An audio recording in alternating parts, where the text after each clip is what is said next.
Hello, everyone. Good to be back. Let us buckle ourselves up and let us start. I have shared the link to register for part 4 in the chat. Please do register. That's how you get points. It helps you, it helps me, it helps MLH. Okay. So, okay, without any further ado, let us continue. So we have pushed everything that we did. Now let's come back, and I'm going to just increase my speed a bit because I realized I'm going too slow. Okay. Uh, cool.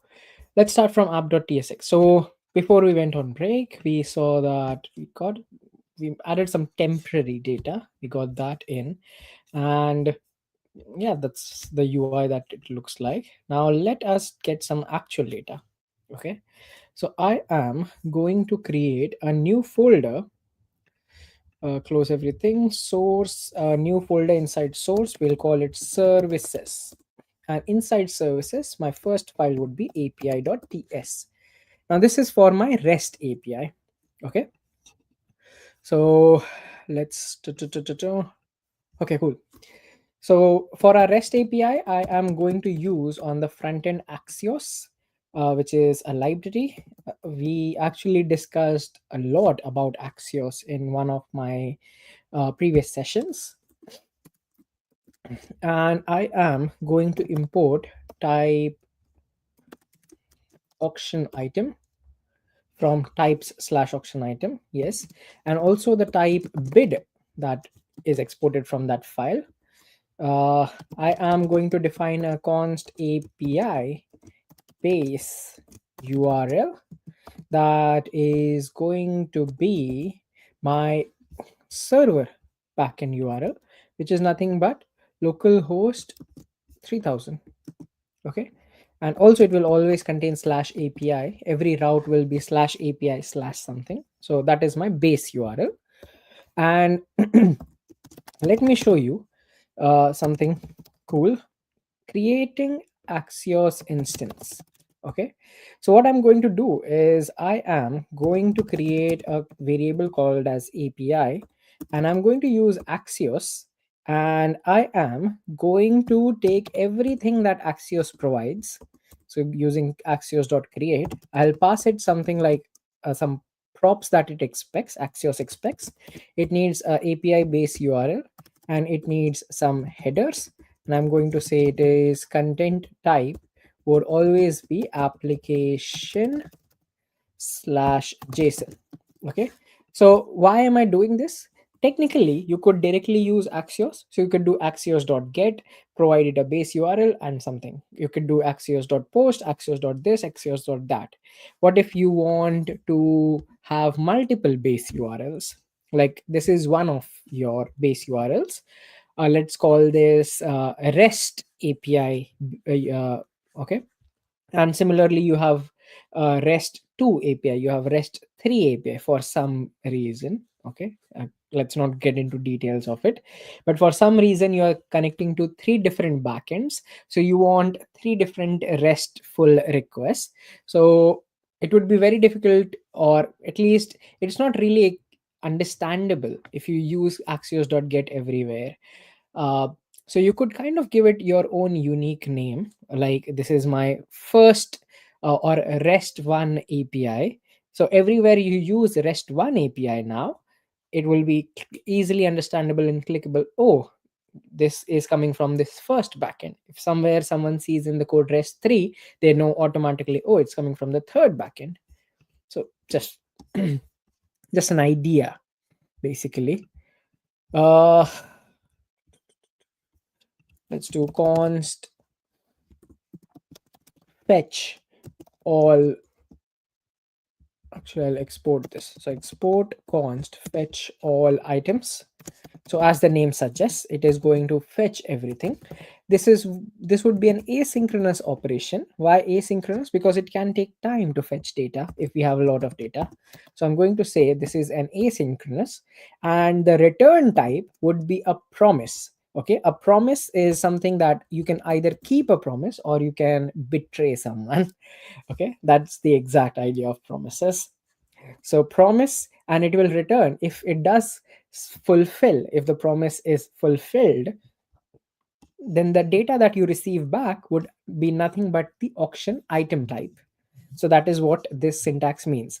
And there would be not just one auction item type, because auction item is ID, name, this, but there would be an array of those items. So this is what I'm going to write, and let us do const response is nothing but a wait, or wait for this API to complete, await API, this one. Okay, I can call it REST API. Await REST API dot get, and I'm going to give it a type. I'm going to say this is of auction item type, an array, and fetch it from slash items. So what will be the complete URL now? It would actually be localhost colon 3000 slash API slash items. Okay, that is where it is going to fetch the data from. And then finally, from this function, I'm going to do a return response.data. Okay, so Axios by default will save everything that comes back from the server inside a data. So I'm just saying response.data. We can also have a export const fetch item by ID. Again, the name says it all. It is an asynchronous operation again, because, well, fetching one data or all data, all of it can take time. It will take in an input that would be an ID of type number, because as the name says, it is fetch item by ID. Uh, Now this would basically return a promise again. Okay, so a promise can either be fulfilled or rejected, and this time it would be auction item, not an array, because I'm asking for maybe one item, like not maybe one item, I'm asking for one item for sure, so it would return me one item type. And let's see, const response is equal to await REST API dot get the data, and I'm again going to tell it that the type would actually be auction item type. So this curly bracket, it basically gives this a type. Okay, uh, auction item type, and I am going to give it string slash items. How do I know these things? Well, because that's what we used, right? Slash API slash items gives me everything back. Slash API slash items slash ID. Okay, so slash items slash dollar ID, that will get replaced by whatever is the input here. And we finally do a return response dot data. And finally export const place bid async. So all of this again is actually RESTful. Okay, item ID, we will write WebSockets in just a bit. Item ID, bid amount, that would be a number, and a bidder, that would be a string. So it takes in three things, three parameters, and it would basically be returning us a promise which will actually be of type bid. We did not create a type for this, so I've gone inline. Okay, so item ID, bid amount, bidder, and it would return back a promise of bid. If it is successful, so const response equals await REST API dot post the bid, and we will say slash bids. It goes to slash API slash bids. And what is the data? So the data would actually be the item ID, the bid amount, and the bidder. Okay, these are the three things that we get sent back, and it will return back the response dot data. Okay, that is what will be returned. Actually, this is not exactly the correct type, because what if it is an error? Hmm. Okay, interesting. Should we have that some? Okay, I'm not going to get into it right now. Okay, so we have fetch all items. We have fetch item by ID, which I have written, but I don't think I'll use it. Uh, Anyways, let's leave it. So fetch all items should basically fetch everything back. So I am going to use it wherever we fetch all the items, which is app.tsx. So this is fine, this is fine, this is fine. uh, uh, uh, uh, uh. Let us create some uh, state variables. So what is a state variable? State variable is temporary variables that hold data, or variables that hold data, not temporary. These are the variables that will hold data. And React allows us to use something very special called as use state, which is a special function which gives us the variable as well as a setter function. Okay, so wherever you want to update that data,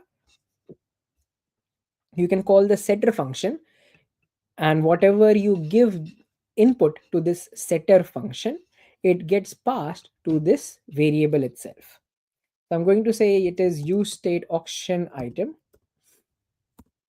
where auction item is nothing but the type, okay, which is imported here at the top. So it is type auction item. Use state comes from React.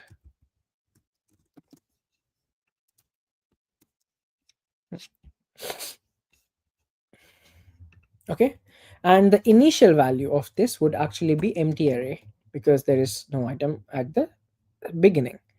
And I'm also going to have a const is loading items, comma set is loading items equals to a use state, and this would be nothing but of type boolean, and by default it is loading data, so true. And okay, I think this is good enough. Let's load the data, show the data, and then we'll move ahead. Use effect. In this use effect, so use effect, another special type of function. So use effect allows you to run an effect, a side effect. What does that mean? It means that after your component has loaded, after the page has kind of loaded, and you have seen things in the DOM, or it is like nearly complete, this side effect will run, where if you want to do something like fetching data, updating something, adding, removing, whatever, like let's say more like something that you do want to do as soon as this whole thing has completed, or if some variables change, then you can do it in use effect. Okay, so in our case, I'm going to say in the use effect, I am going to load the data. So const load items is equal to, now this would be asynchronous because fetching data is asynchronous. So asynchronously try and catch. So try catch, another JavaScript functionality. So try, and this first step is, before you try to fetch the data, is to set the loading items to true. Okay, even though it starts from true, it is a good practice to say that before you start fetching the data, let's show that loading. So set is loading items to true. Next is const data is equal to await the fetch all items that we wrote. So fetch all items. Once you have received this, give it to the set items. Okay, so give this variable to set items, where set items is this. Okay, and then once that is done, once you have set the items, set the is loading items to false. Okay, what if there is an error? If there is an error, then step one, console dot error the error. So error fetching data, or more like items in this case. Why? Because of this error, whatever is the error here. And I can do a set error if I want. So I can technically create another variable here. Uh, uh, uh, uh, uh, let's do it. Const error, comma set error equals use state, and this will have two types. It will either be a string or it will be null. Okay. Null basically in this case would mean that there are no errors, everything works perfectly fine. So I'm going to say use state will have two types. It will either be a string or it would be a null. So if I hover over it, it says here, as you can see, it is a string or a null, and this or is a single pipe. Okay. uh, so I'm going to say set error is now going to be failed to load auction items, please try again later. And we will set the is loading items. So is it loading items? No, actually not, because well, it has failed to load. So set is loading to false. And we have created this function. I am going to call it inside the use effect itself. So I'm going to do something like this, load items. And how many times do we want to run this? Only once the page has loaded, that's when we want to run it. So that is why use effect takes in this dependency array. Here you can define when all this function should run. uh, and you can pass in like every minute, every second. In our case, we are saying that actually it should only run once, so that is why we pass it an empty array. But you can pass in some variables as well, saying that every time the variable error changes, run this function. Okay. Every time the variable items changes, run this function. In our case, once the page loads, run this function and be done with it. That is all you need to do for the timing.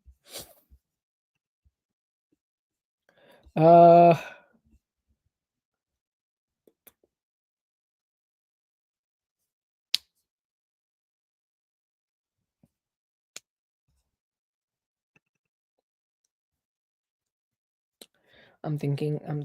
I'm thinking.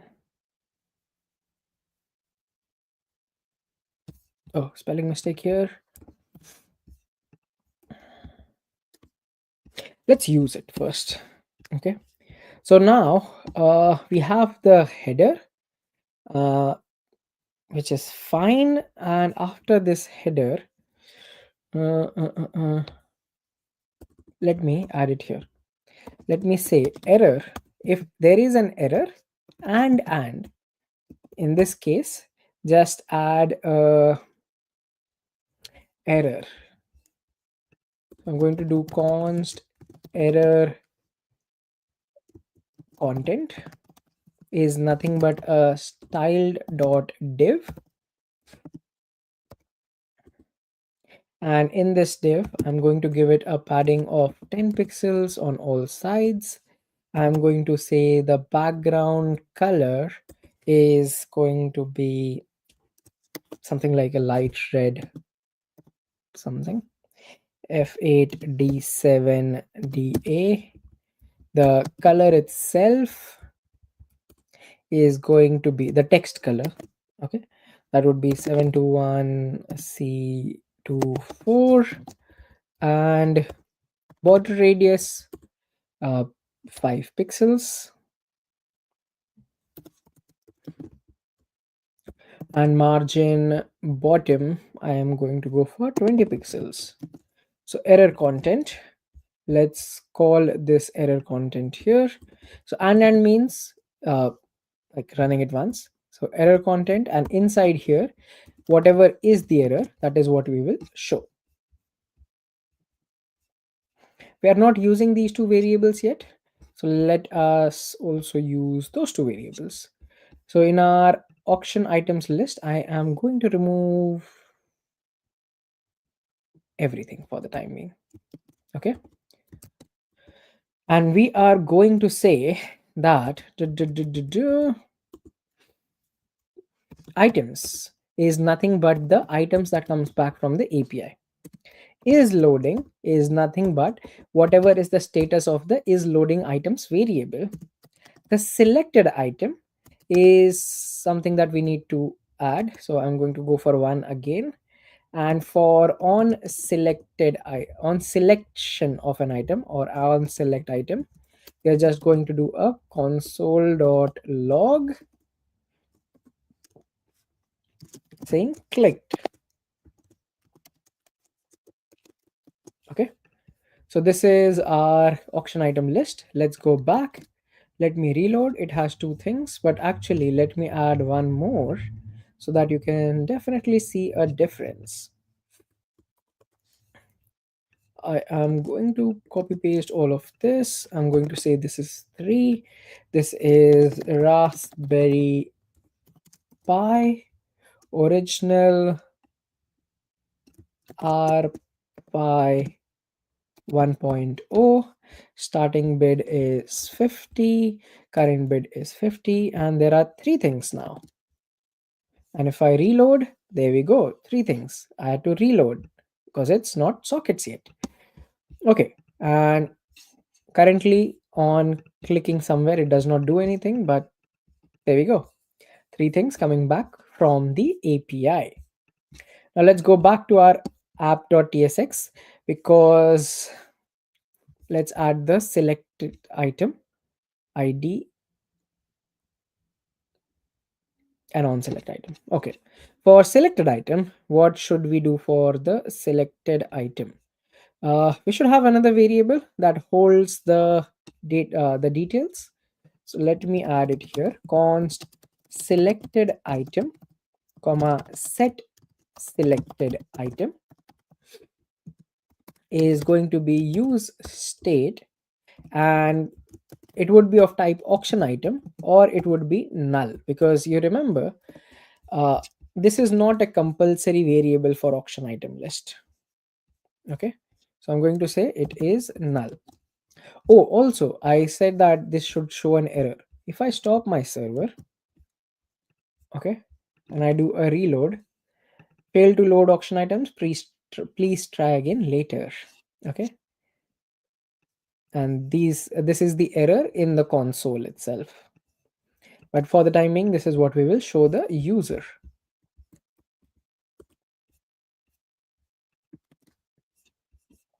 Perfect. Yes, set selected item and set selected item, these are the 2 things that we can take. Use effect, this is fine. We want another use effect. Yeah, let's have another use effect. This use effect, we will use this to update the selected item whenever the user basically changes the selected item, the item that they have selected. So I'm going to say if selected item, because it could be null technically. So if it exists, it is not null, then in that case const updated selected item, updated selected item is nothing but items dot find the item first.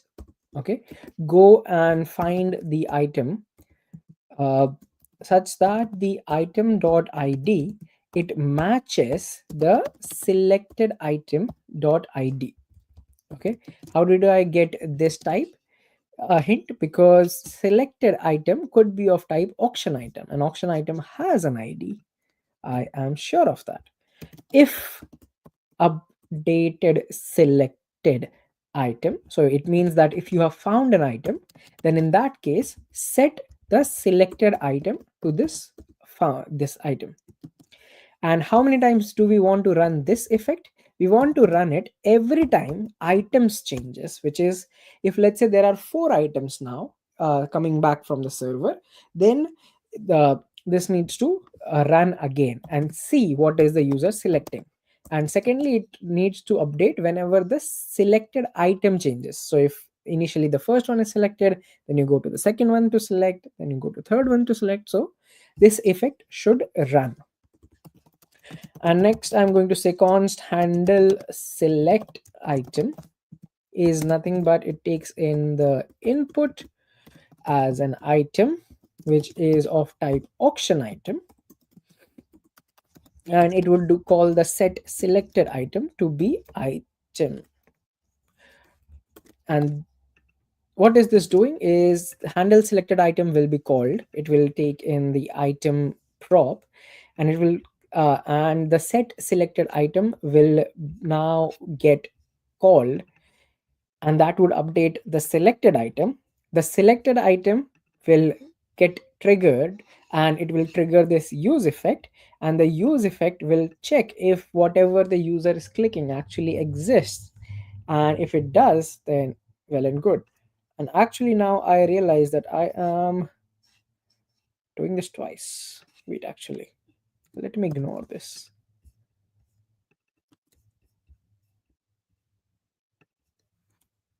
So selected item, I can pass it to selected item if that exists dot id, and right here I can basically, since it takes in only one prop, I can directly call handle selected item, handle select item. Okay, perfect. So if it starts nothing, now I select the first one, select the second one, select the third one. First, second, third. You see the change in color as well. Okay. And there we go. We are now able to select between three. I've commented out the use effect for later. For the time being, this is what we want to do.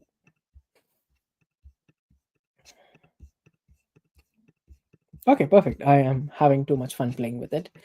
Uh, so now we can kind of select one of the items and yeah, work with it. Cool. What's next? The next part is going to create another component. Sorry. Uh, uh, uh, uh, uh, uh, yeah, let's create another component. When you select an item, it should show its details here. Okay. So, which details? It should show a few details. Okay. So, what can we do? Should we start with the auction detail first? Actually, no. For the time being, let me commented out code. Let me minimize it. Okay, so let's push this code first.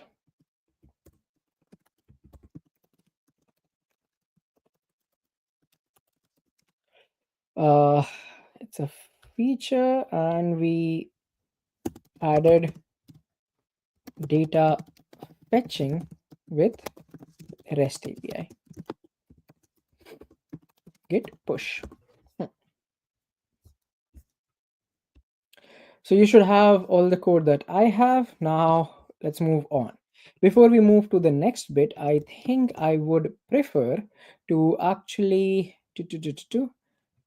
mm, add WebSocket connections. Okay, so let's do that.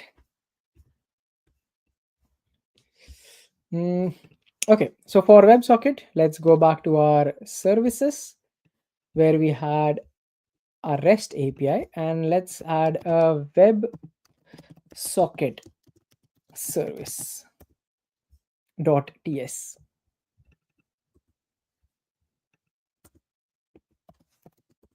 Okay. Whew.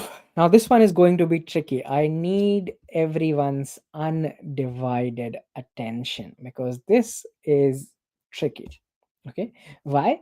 Because when I thought about it and when I started writing it, I realized using classes, because WebSocket itself in JavaScript would like favors classes, or it works with classes. So we are going to write a class in JavaScript, which is, if you're not very familiar, a bit tricky. So let's start. Uh, First, let's also find the familiarity between these two. So the way we define API base URL, I can define a WebSocket server URL.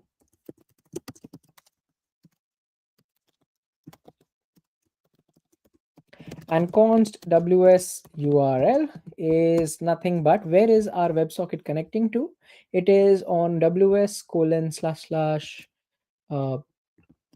localhost 3000. So there we go. Class WebSocket service. Okay. Uh,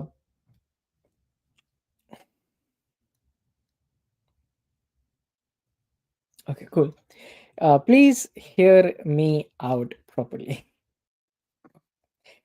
Step one, in a class, you can have three types of methods. You can have private, you can have protected, you can have public. We are going for private because that's what is. So private basically means that it will not be accessible anywhere else. Now the type of this one would be WebSocket, which is inbuilt, or it would be null. And by default, I'm going to say it is null. Okay, private means it this variable is accessible only in this class. Okay, now I will also add some comments. WebSocket connection instance. Next we have some callbacks. Callback, callback regist callbacks for different event types. So this would be private, let's say connection callbacks. And what this will take is it will take in a connected, and that would be of type boolean, and that would not return anything. And we can have multiple of those, and it would be initially an empty array. So what is the idea here? What am I trying to write? So I'm trying to say that when multiple clients connect, uh, we want to keep a list of who all is connected, and if they are still connected, what if their network drops? Then, well, the connected would be false, right? So this is us keeping track of all the connected clients and if they are still connected. Next is item update callbacks. So what will this take? Item, which is nothing but of type auction item, and it will not return anything. So that is why it is void. It would be could happen multiple times. So that's an array, and initially it is an empty array. Okay. Every time there is a new bid, which is this place bid. Okay. So every time there is a new bid, then we'll have a bid update callbacks.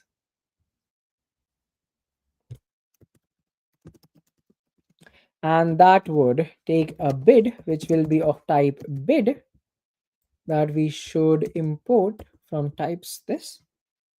And again, this would be void and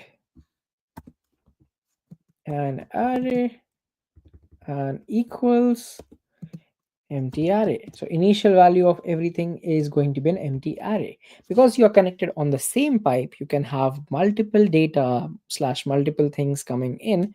So that is why we are creating an array, because a pipe which can take in multiple things. Okay. Another one would be initial data callbacks. So callbacks. So when the user first connects, they receive that initial data, right? We saw that in hopscotch, this initial data. So this initial data callbacks. So they will receive items, which is nothing but of type auction item, an array of that. And once this is received, it won't return anything. It is just something that, oh, you received this. And again, initially everything would be empty. And finally, private error callbacks. Anytime there is an error sent to us, or we want to send back an error, there would be a message which would be of type string. It would not return anything, and we could have multiple of those. Okay. Whew, that is a lot of variable definitions right here. Now let us start. So step one is so WebSocket service itself has some methods. Okay. Yes, a class has methods. So the first method that we are going to create is called as connect method. What is this connect method going to do? Okay. So this connect method, it is going to establish a web socket connection with the server. Okay. And this is the main entry point for using the web socket functionality. Because if you don't connect, what are you even doing? Now, since this is a class, we would use the keyword called as this. The this keyword, it refers to the context. So it will refer to the context in which it was called. So it would refer to a context, or let's say an instance. Okay. So it would refer to the instance. If there are, like, let's say this WebSocket service was called in 5 different files, then in that case it would refer to those 5 different file instances, not called but initialized. Okay. uh so let's say step one, we will first clear, uh or actually let's try.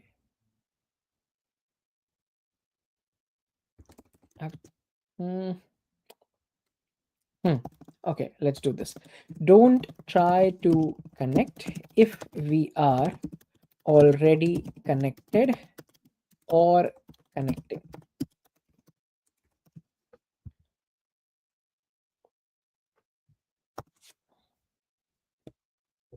Okay, cool. So let's see if this dot socket. Okay, so that means that it is not null. This is similar to saying if socket. Okay, when we were doing if this, if that. So right now we need to also specify which socket are you talking about, which instance. So if this dot socket and we are going to do two checks here. We are going to say this dot socket dot ready state, which comes as part of this WebSocket type, if that is equal to WebSocket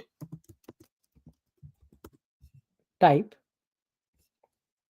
dot open. Okay. Or it is if this dot socket dot ready state is equal to web socket dot connecting. If these are, if any of these is true, in that case don't do anything and just simply return. Okay, we are saying that don't try to connect again if we are already connected or connecting. uh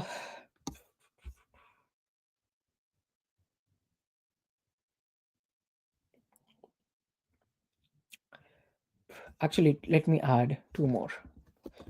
Heartbeats, this will be something that we would later use, but let me add it first. Timer reference for cleanup, and I am going to say private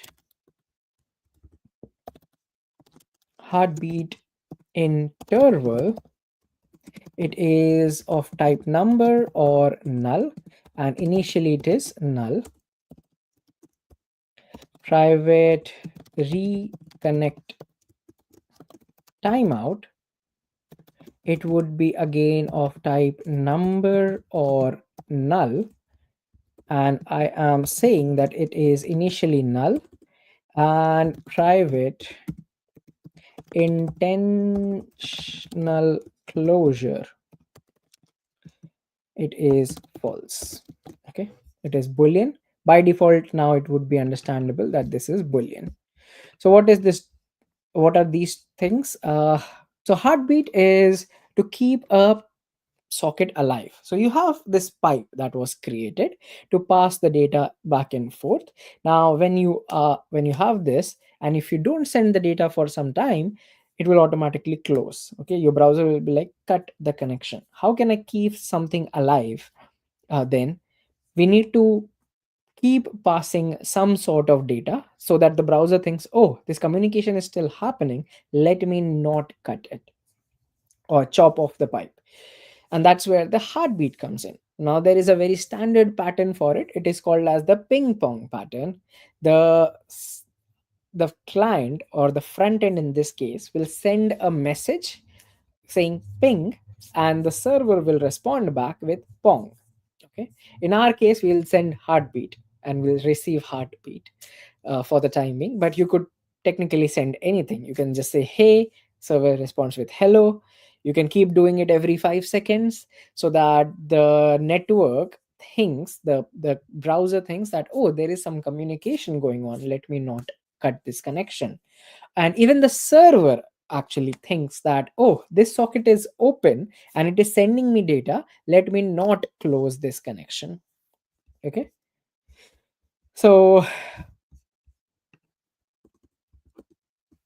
let me add one more thing: clear any existing reconnect attempt.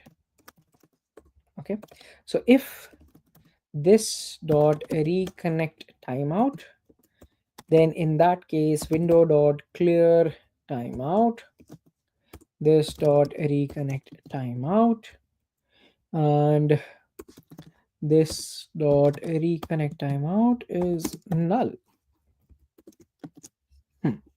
Okay, so why are we using this? We are going to use this variable to try and reconnect if there is a drop in network. Let's say you lose your network, you switched from your mobile data to your Wi-Fi, or Wi-Fi to mobile data, and there is a drop. We want to try and reconnect, uh, saying that, oh, let's try again in 5 seconds, let's try again a few times before we actually close the connection from the server side. And we say bye bye client. Before we say that, let's retry at least once or twice. Intentional closure, this is something that intentional closure, this is something that we can track, saying if it was intentionally closed or what happened. This dot socket and is equal to a new web socket ws url. So this is where we finally create a socket instance. Perfect. So all this fluff because before we actually create a new connection, we first need to check if there is an already existing connection, or if we have started this connection and it is waiting. If none of those are true, then let's create a new connection to our backend. That's what we are saying here. And as soon as we make a connection, we can do this dot socket dot on open. Okay, as soon as the connection opens, then in that case we can kind of do a console dot log here, saying that the web socket connected, and this dot notify connection change is something that we will create. This dot notify connection change. Okay, we will create this method. In classes, your functions would be called as methods. So we'll create this method below, where we will say that if there is a change in the connection, if let's say you have connected, then we want to do something. And this dot setup heartbeat, again something that we would create. If the connection has been established, then you set up the heartbeat to do some back and forth messaging. So now, whenever the connection opens, or basically from my client, I've tried to connect to the server, then my console will have this thing printed, and I will also get some notification, and heartbeat will be set up to pass messages back and forth. Next is this.socket.on message. So as soon as you receive a message, we talked about messages in in our second session. Okay, we saw that happening. So I'm not going to dive too much into it. I have 1 hour to finish this. Let's see how much we are able to. For database one, I will do that if we are not able to finish it right now. What I really want to do is show some data. Const data is of type WebSocket message. We'll need to create a WebSocket message. So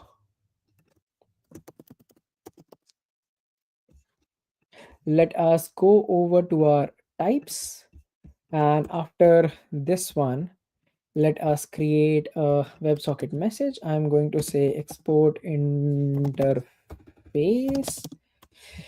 WebSocket message, and it will contain a few things. It will contain type, which would be string of either initial data or bid underscore update or new underscore bid or error or heartbeat.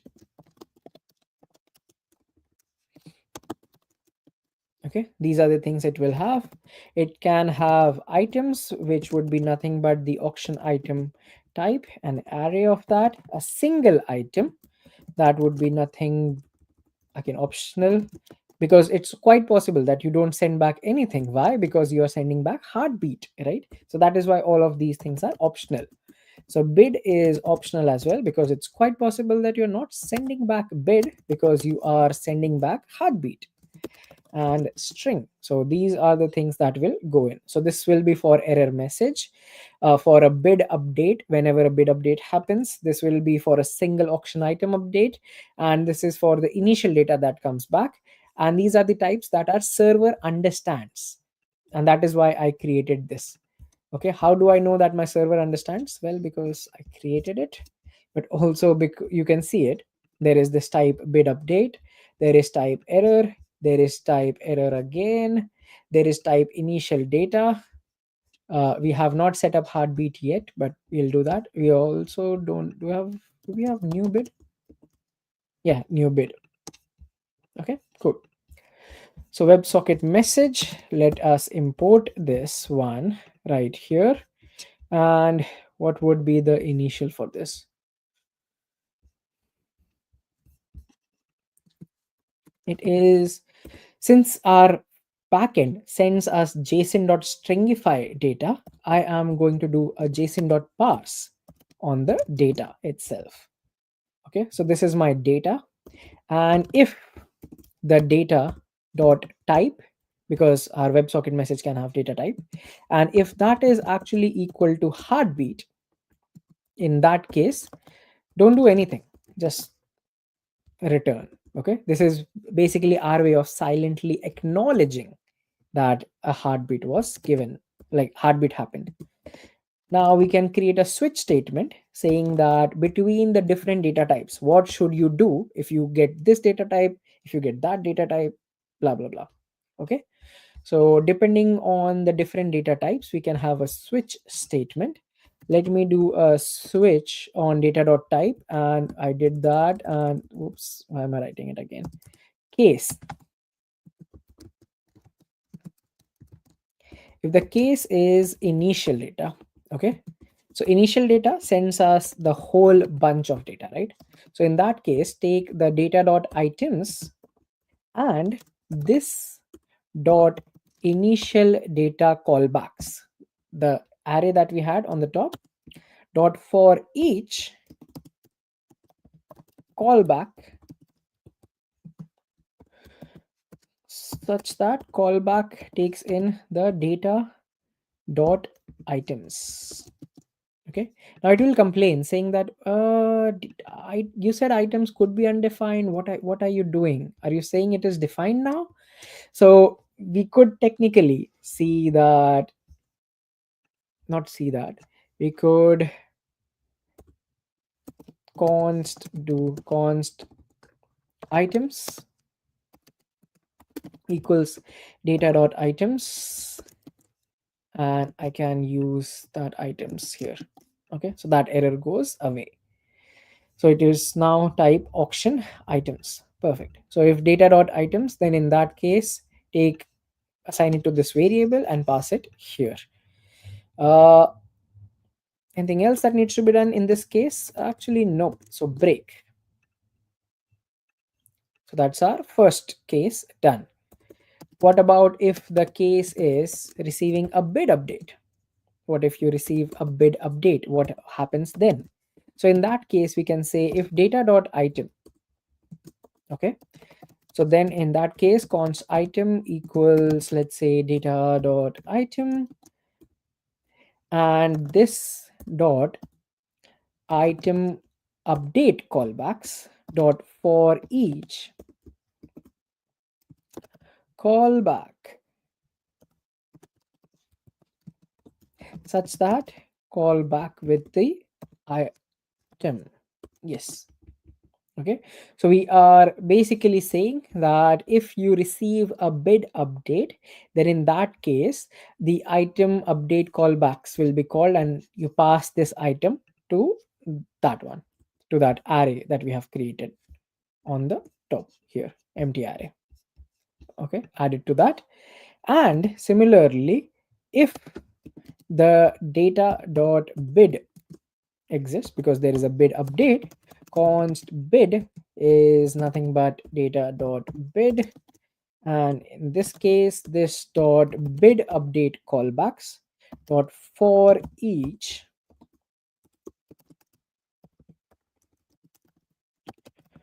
callback, such that callback with the bid.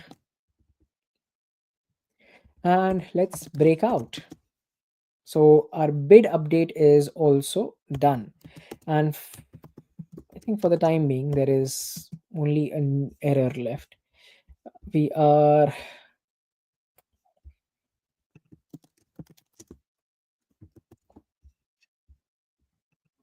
yeah, new, we can do a new bid after. Okay, for the case of error, if data dot message, okay, error will contain a message. So in that case, let's take it out. So const message equals data dot message, and this dot error callbacks dot for each callback of message. Perfect.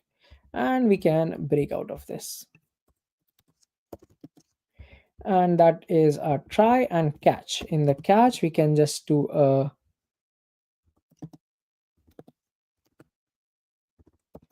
console dot error with failed to parse WebSocket message,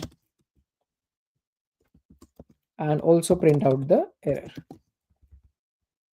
Perfect. I think this is good.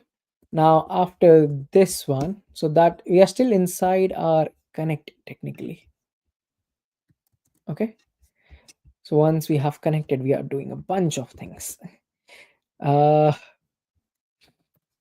This dot socket dot on error. So till now we were doing it like we have done on open, then we have done on message, and now we are doing on error.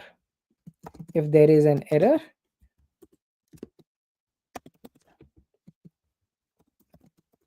in that case, console dot error, the WebSocket error. So there is a error which we really haven't captured, that would go in here. and this dot notify,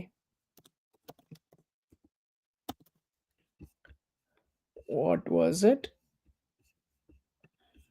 notify connection change.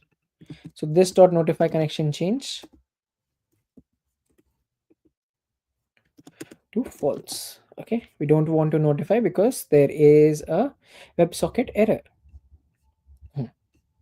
And finally, if we have an open, then we should also have a close. So this dot on close, this dot socket dot on close. So if the socket has been closed, or basically that pipe has been removed slash chopped off, in that case, what we want to do is console log uh, whatever happened. Okay, so we can say web socket closed with code, and we can get this code from event dot code, and reason we can again get this from event dot reason. Okay, isn't this nice? So we have that. We can say this dot clear heartbeat, again a method that we will create, and this dot notify connection change,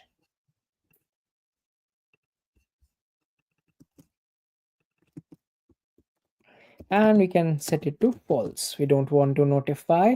And what else, as soon as there is a close event, if the socket has closed, then let's try to reconnect if the closure wasn't intentional. So if this dot intentional closure, if not this dot intentional closure, then in that case this dot schedule reconnect.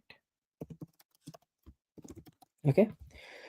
Oof, that is a lot of code to write for connecting to the WebSockets. Now let us create a few more methods. How much time do I have left? I have 40 minutes. Okay, let's do setup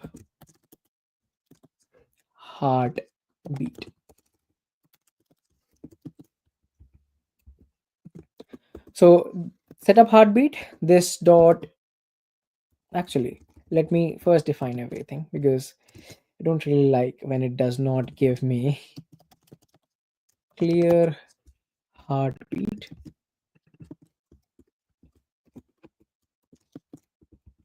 Okay, that's another method. Schedule reconnect. This is where we will schedule any reconnects, like reconnect after 5 seconds, 6 seconds, something like that. Disconnect. Okay, this is where we will uh, basically check if the user basically moves tabs, they are no longer connected, then we will do the disconnect part. What else, we will have a send bid method to send the bid. On connect method,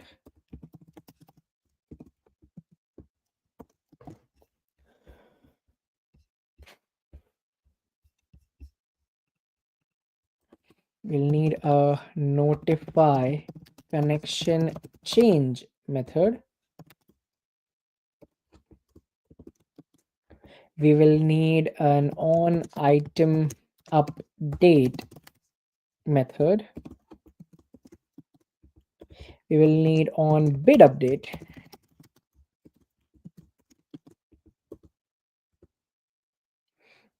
On initial data,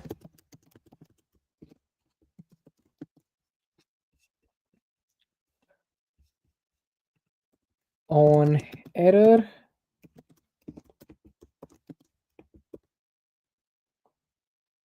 and is connected.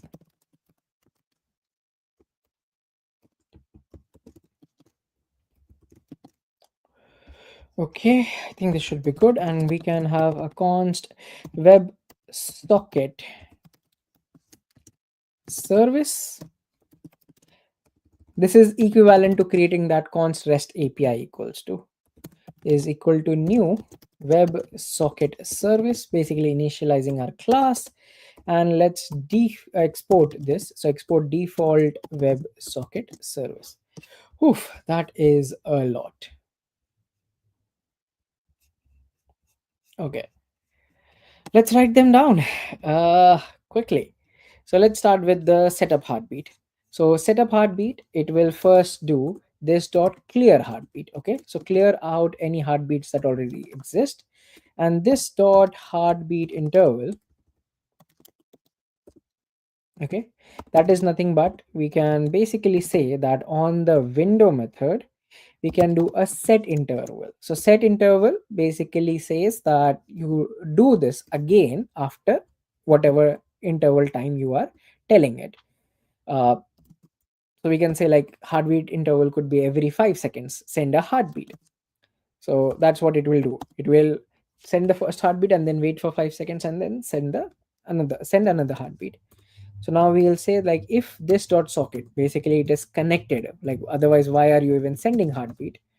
And this dot socket dot ready state is WebSocket is open.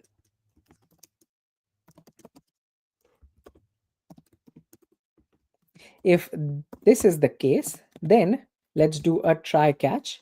Why? Because we'll try to send the heartbeat. So we will do this dot socket dot send, and our server will expect a heartbeat in form of JSON stringify, and the type would be heartbeat.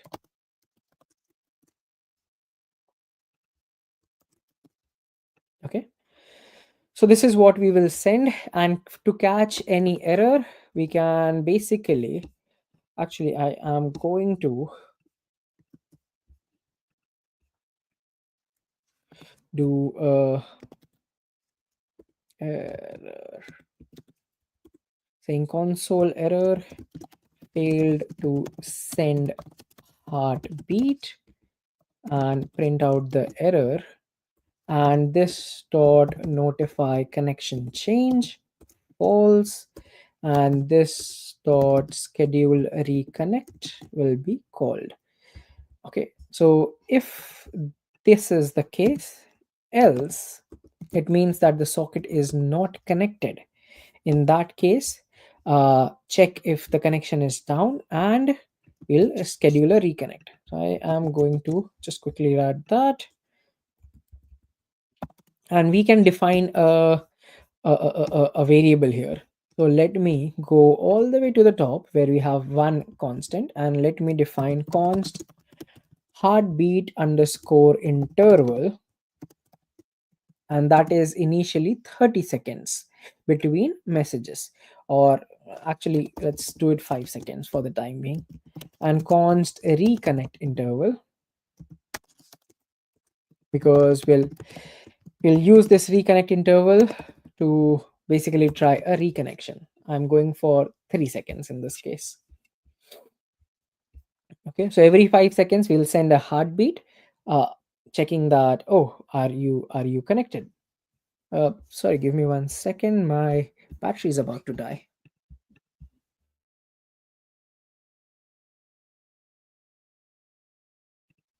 Okay, back. Okay, cool. Do, do, do, do, do. Okay, where was I? Heartbeat interval, right? Set up heartbeat, and this will take in the heartbeat interval. Perfect. So that's our heartbeat interval. So every 5 seconds, in our case, it will send a heartbeat. Now, in our clear heartbeat, we can simply, I am going to cheat a bit. I'm going to not write it down because time constraint, but let me explain. So we are saying that if heartbeat interval is not null, then in that case, clear the interval and set it to null. Clear interval, the way we have set interval, if you want to clear this 5-second loop, you can do a clear interval. Okay. And now schedule reconnect. In this case, again, in the essence of time, but I'll still explain it. Uh, if not this dot reconnect timeout and not this dot intentional closure, so it means that reconnect timeout, okay, it will happen like, let's say 3 seconds, okay, let's say 10 times. Okay. So we are saying that we have we are still trying to reconnect and this was not intentionally closed. In that case, we are going to do a set timeout and we are going to basically try and reconnect to the server. So this basic, okay, to explain it very simply, it schedules a reconnection attempt after 3 seconds. Okay, so 3000 milliseconds, which is 3 seconds. So this is like an automatic recovery when you switch from your mobile data to Wi-Fi. Okay, so kind of net, if you have any network issues, you can, we will call this schedule reconnect. So these are all the custom functions that I have written. Okay, this is not perfect, but this is what worked for me. For disconnect, so this is when we will disconnect the WebSocket connection. This will happen when the user, let's say, switches tabs or goes away and does not come back to the tab. Chrome nowadays goes into a sleep mode, so that is also when this disconnect will happen. So we are saying that this is an intentional closure because the user has navigated away or they have switched off their laptop or something that like that has happened. So in that case, I am doing if this dot reconnect timeout, clear timeout, and it is this. If there is a socket and it is open or connecting, then close it. Okay, because the user has moved away. So if there was a connection, there was a network drop, we tried to reconnect, but then the user shut their laptop and went away. We want to disconnect. Cool. The next up is the send bid. Now this is interesting one. So I'm going to write something. So I'm going to say that it will take in item ID, which will be a number. It will take in a bid amount, which will be a number again. And it will also take in a bidder, which would be a string actually.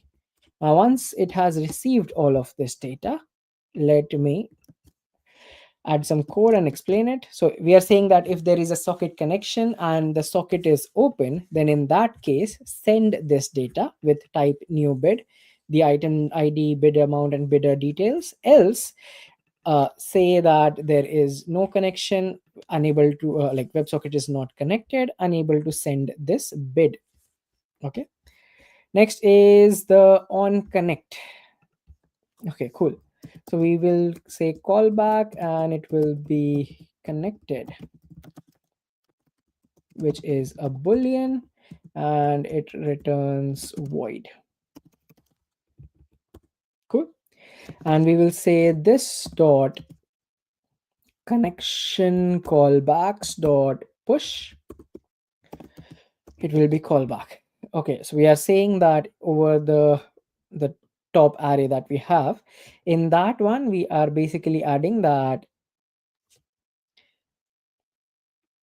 Okay, why are we using this? Let's talk about that. We are using it to register a callback whenever the connection state changes. Okay, very simply.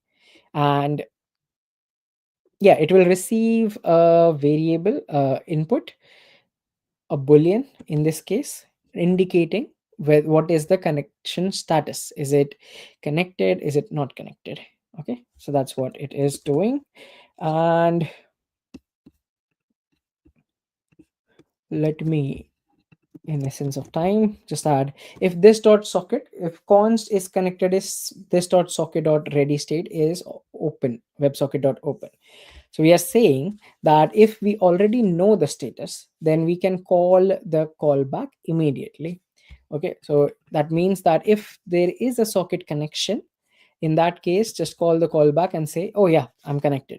Else say that, oh, I am not connected, and then we will go into that reconnection loop. Now notify connection change. This one will be Very simply, it will take in a connected, which is nothing but a boolean.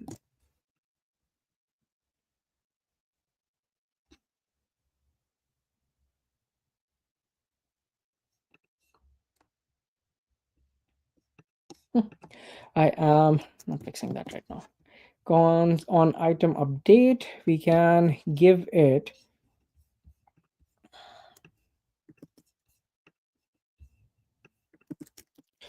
callback. It will basically take in an auction item and update that item update. If there is a bid update in that case, so as whenever new bids are placed, then we'll register a callback for that. So this dot on bid update, this dot bid updates callbacks dot push to whatever. Callback is nothing but whatever value you receive. Okay, if you are confused at this point, what is callback? Okay, on initial data, we can basically say that, oh, you will receive auction items, then yeah, just update the initial array. If there is a error received from the server, then in that case this one will be called and it will push to the error callbacks. And finally the is connected. Okay, so the is connected will basically return a boolean, and what we are saying that if socket is not null and socket is in open state, then assume that the user is connected. uh what is the problem of this one?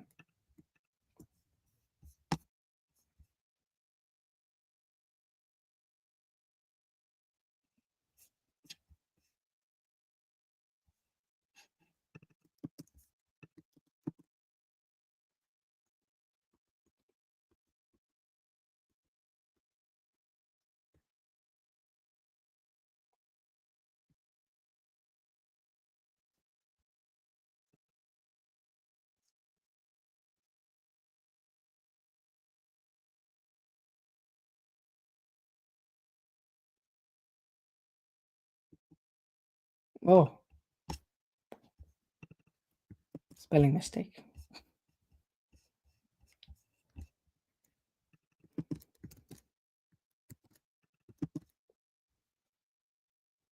Connections calls back, callbacks is what I've written. Perfect. So this is our WebSocket service. I know it's a lot of code to just simply send data, and that is why you rarely use it, right? You don't use WebSocket always unless you have a need for it, right? uh, okay, let us use it in the code base very quickly. I'm going to go over to our app.tsx, and I am going to call the WebSocket service. This is fine, this is fine, this is fine. Connecting to the WebSocket service. Okay, now this one is going to be tricky. So let us try to understand it. So a use effect, because again, a side effect. Okay, now in this one, we will say the WebSocket service that is imported dot on connect.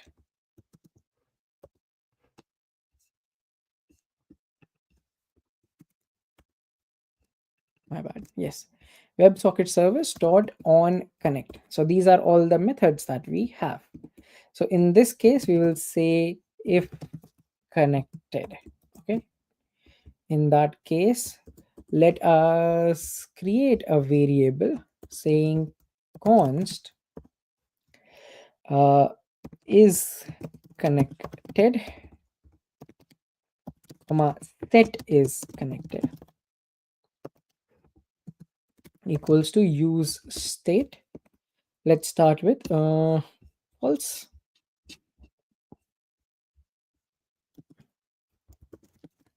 Okay.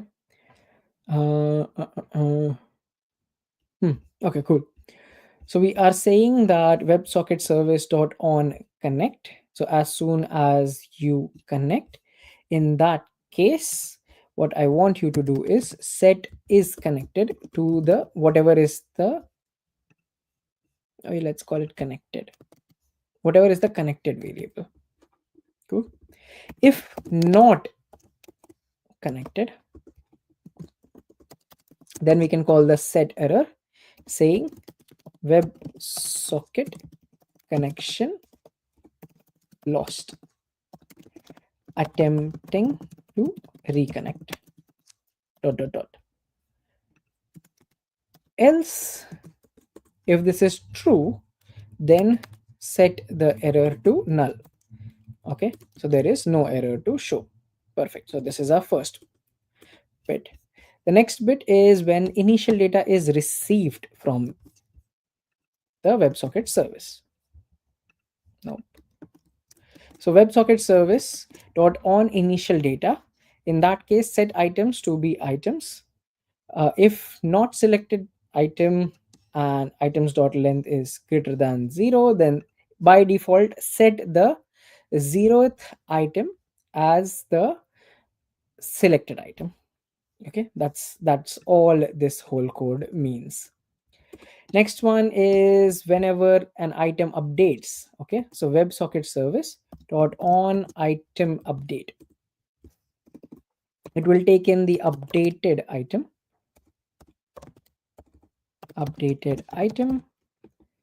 and we will say that set items. Okay, whatever was the previous items, take that. Okay, don't delete the previous items. I want you to take the previous items and then dot map, and for the item in discussion, for the item in question, see if the item dot id is matching the updated item dot id. Okay, if that is the case, then change it to the updated item. Else, for everything else that do not match, keep it as item. Okay, so keep it as is. So we are only updating the value. So it's like I'm bidding for item number 1 and the current bid has changed for item number 1. Only update that, don't update anything else. Okay, and if selected item and selected item dot id matches the updated item dot id, if this is the case, then set selected item to be to the updated item. So we are saying that update the selected item, it if that is the one that you are updating. So like selected item is the blue highlighted. If you're updating that, update, you also need to change the variable slash value there, right? Change the name, change the description, change the current bid, all those things. And what's next? Errors. Okay, let us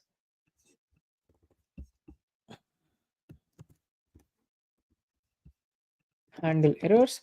So I'm saying WebSocket service dot on error. It will take in a message and it will show that error message, and it will remove that error message after 5 seconds. Then next, we have not tried to connect to the WebSocket, so let's try connect. Okay, and then we can do a return finally, which says WebSocket service dot disconnect. So this is our unmount or cleanup function, and we want to run this whole thing only once on the initial connection. Okay, now I am also going to uncomment this bit because I'm going to use it, and in the header. Okay, in the header I am going to have a connection status. Okay, which I'll create in 1 second. It will take in connected as a prop, and that would be nothing but the is connected, and depending on is connected, then in that case show connected to live updates, else we will say disconnected and trying to reconnect. Dot dot dot, and let's close. Perfect. Let's create the connection status very quickly. Would be very simple. Uh, Header, and after this right here, let's try. So now it's basically saying that it is connected. Okay, connected to live updates. And if I close this connection, disconnected, trying to reconnect, and as you can see, there is the error, WebSocket closed with code 1006. Reason, there is no reason unfortunately right now, but it tries to reconnect. Okay, every 3 seconds it's trying to reconnect. So that is our WebSocket up and running, and as soon as I start it and there was a reconnect attempt, connects, and there we go, live updates. Nice. Now, what else am I missing? Let me quickly see.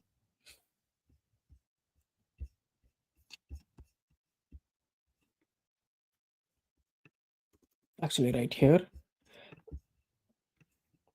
need a input box where we will add the bidder details. And finally, this is me running to complete things just because I was slow in the middle. So what am I doing here? An input box will be shown here to the user. Currently it is undefined, so that is why there is an error. So let me start by creating a state variable. So what all we are doing is showing an input box.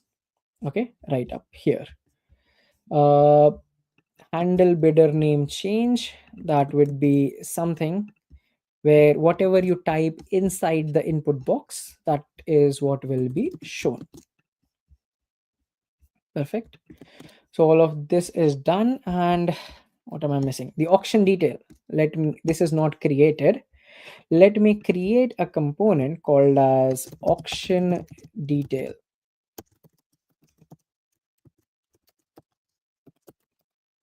.tsx. Whew.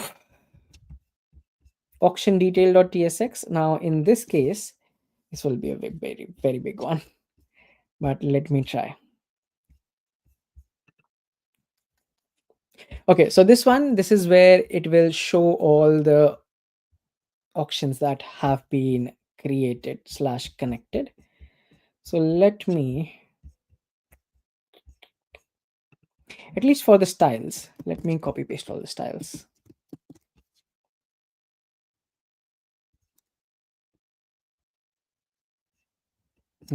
Okay, cool. So these are all the styles that we are going to use, and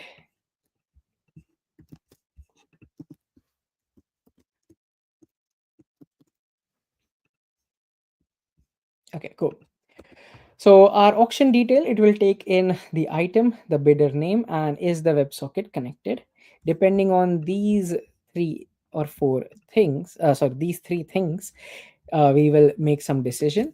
I'm going to say, like, at least the way I imagined it. Initially, the bid amount would be something, whatever is the current bid, and the next bid amount would be £10 plus. Okay, is placing bid and set is placing bid is some variables that we are creating, and error. Okay, next is to format the data. Okay, so I have two functions here, format data, where it takes in whatever is the date that the server is sending us and formatting it to the local current time, local time string, and handle bid amount change, whatever is the new bid amount that you are adding. Now, let me have two different things. One is place a bid using REST API. Using REST API. So we'll see both of them in action. So this is the REST API one where we say whenever a button is clicked, we'll have a button. As soon as you click on that, please don't reload the page. So prevent default action that happens. And whatever is the bid value, convert it to a floating point number. If it is not a number, give an error and try placing the bid. Okay, cool. So this is our REST API one, and we can do a similar thing for WebSocket. Okay, so let me add a place a bid using WebSocket.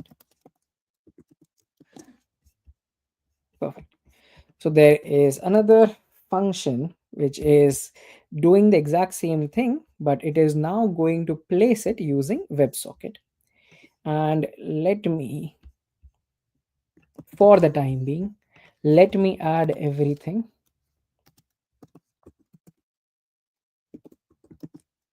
Okay,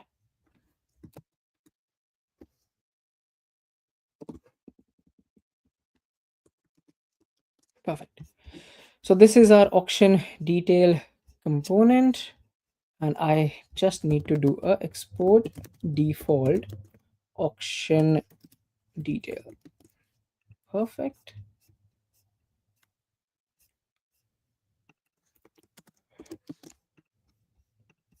Okay, and wherever I was importing it, that is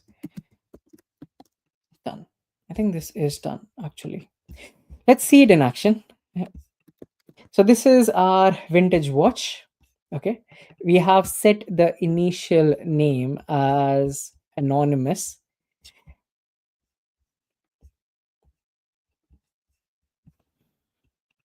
Oh, right here in our app.tsx, we have said that the initially a user is called anonymous. They're trying to place a bid. Let us go in here and try and fix that. WebSocket connected. Okay.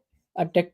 Oh, our server needs to update as well for handling the heartbeat, which we did not do before. So let me do it very quickly.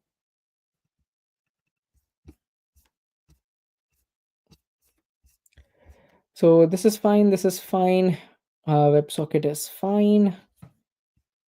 Bid history. Also had to do that, right? Also had to add the database, but did not. I don't think I have time to do that. Uh,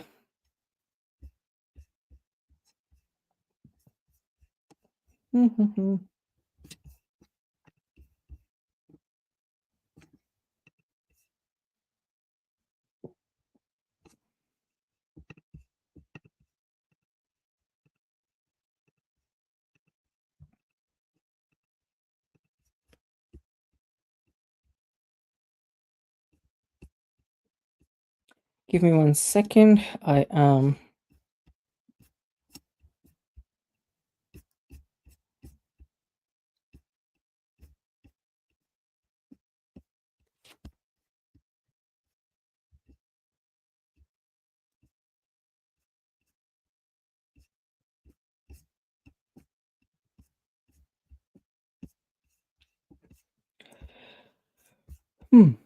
Actually, let me try this. And let me go over to the network tab. We have WS and our local host. Multiple pending. Let me refresh. Okay, perfect. So there's our local host. Initial data has been received. We have tried sending a heartbeat. Ideally, server should send back some response. Right now, we are trying to bid on this item, which is 100, and we are going for 110. If I place order via WebSocket, there we go. A new bid has been placed, and we have received a response, and there is the 110 by anonymous. If I have this open on two tabs, so there is this one tab which I can get up here, Let me take this on the bottom. Invalid string. Okay, I have too many errors right now for me to actually go and fix it. So I am going to open an incognito here so that we have two different people connecting and bidding on this. This is UT and this is MLH. We are both bidding on the same item.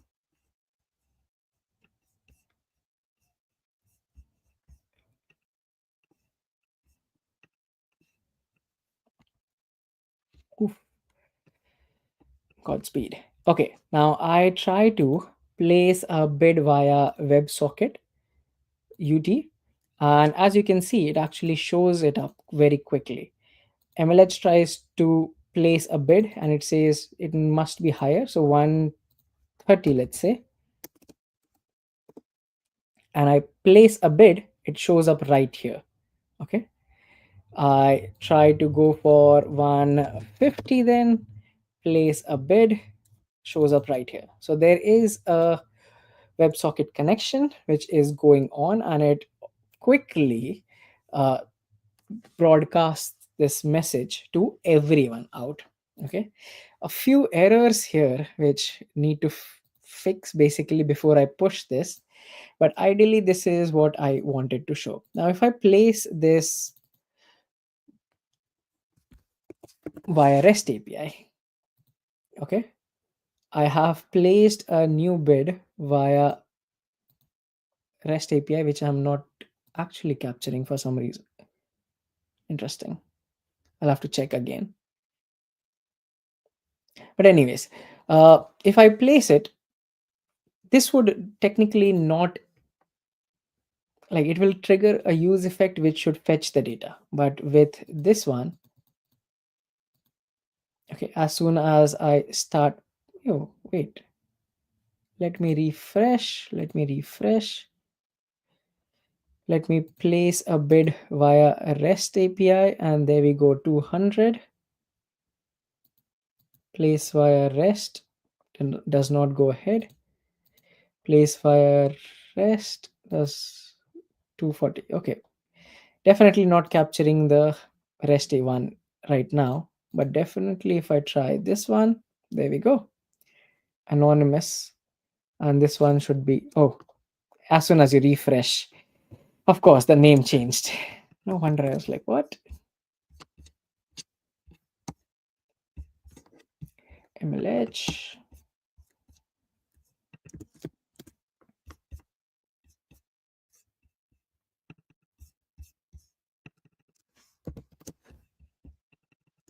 UT. Mhm. Okay. So since server has not restarted, that is why we still have the original data technically. But if the server had restarted, then in that case, we wouldn't have the original data. Okay. Now, ideally, what I would have liked to show you all, depending on, like, I should have one more session. If I had one more session, I think it would have been much easier to show all of this. But sorry about that. But let me show what I would have really wanted. Okay, so let me stop this. Let me stop this.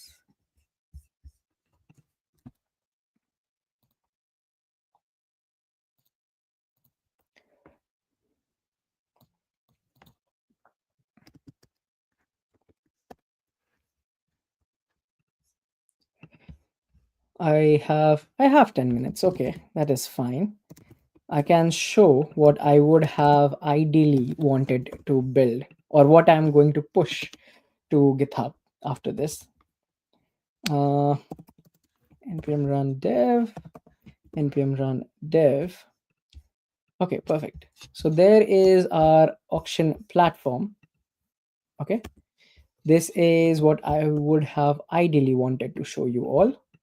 Now, if my server goes down, it quickly shows I have stopped my server, and it quickly shows disconnected, trying to reconnect.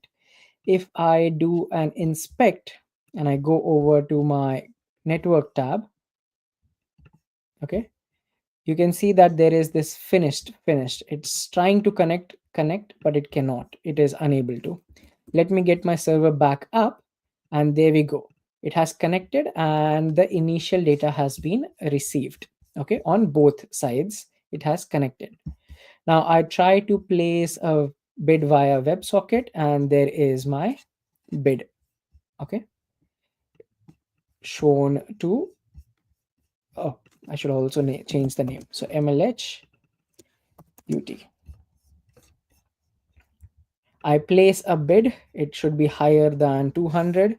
So let's say 250, and I place a bid via WebSocket, and yeah, latest bid is on top.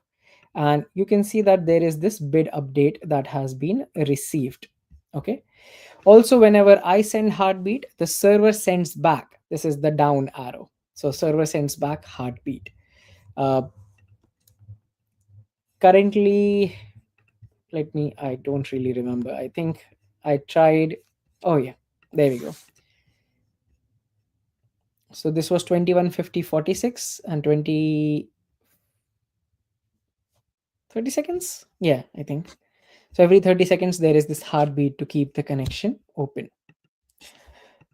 Let me just zoom out a bit from here. If I change to original painting, I place a bid, there we go. Original painting, that should have my new bid. So if I change this to 7 or 300, let's say, place a bid. What did I put there? Oh, something like that. And that was received. Okay, current bid, starting bid, all of those things are shown basically. If I do a rest one, that would actually go because I was trying it out. Uh, but yeah, ideally, yep, there we go. Ideally every use effect would be triggered. So let's say if I place this, there we go, and 307 has been received. Okay, platform connected to live updates. And how can I disable the connection? Like, we have seen what happens if you disable the connection. It is like really quick. Okay, because it keeps listening if something has changed, because WebSocket will be like, oh, there is a disconnect, and let me, like that on, open, on, close, and all those things that you saw that we wrote, or at least I tried to, depending on the time that I had. It will basically tell the browser that, oh, this WebSocket has an open connection or a closed connection, and show error messages accordingly. I had also added a database. So even if I stop my server, reload everything, there we go. This is what happens. And if I restart my server, okay, it connected, it got the data, and it also got the bid history, because I was going to say, or I was actually saving it in the database. Current bid is updated, and the next bid is $10 more than the current. I was not saving the name in the database, but we could technically do that as well.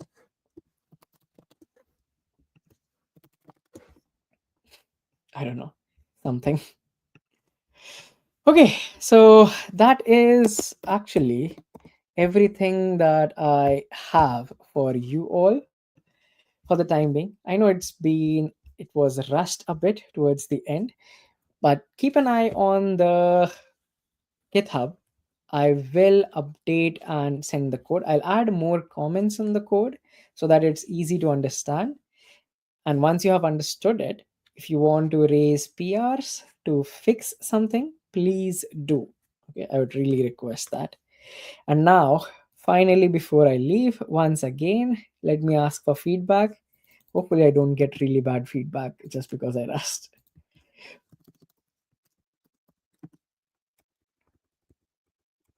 But there we go. Please do provide feedback. Maybe one of your feedback could be this could have been slower, and I would definitely agree. If I had more time, I think we would have seen a lot more of the code. But other than that, any other thing that you want to share, please do. This was session 4, actually, fourth and the final session. So if you go in here, real time communications using sockets, part 4, actually. Okay. So please do provide feedback, and I will see you in the next Global Hack Week. Hopefully, this was helpful in some bits and pieces. The remaining code will be pushed. I will try to add as many comments detailing and explaining what is happening in the code so that it makes a lot more sense. Uh, yeah, I think that's all from me. Thank you so much, everyone. And if there is nothing, I can end the session. Next up, enjoy Wikipedia races. Have some fun because this was stressful.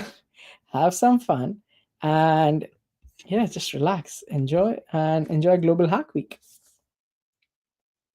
Anything from anyone? Any questions? Or should I assume? Okay, this was good.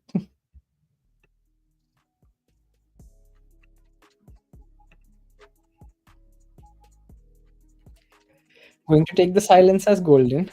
Thanks a lot, everyone, for whoever joined and whoever hasn't joined. Hopefully, you watch this video and you do learn something.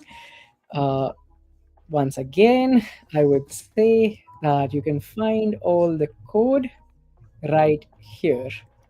Keep an eye on the code base on the GitHub to please get the updated code.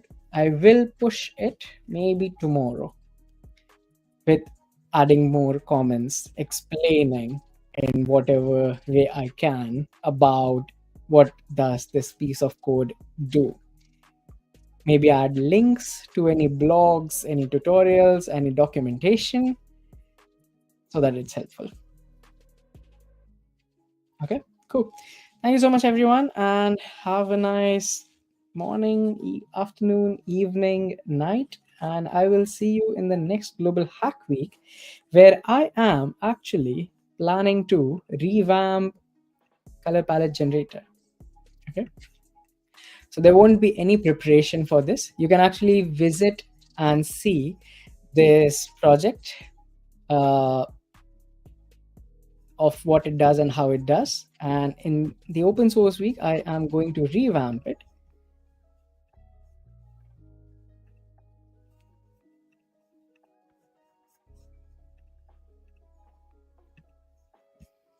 Okay, so keep a close eye for the next Global Hack Week, open source week.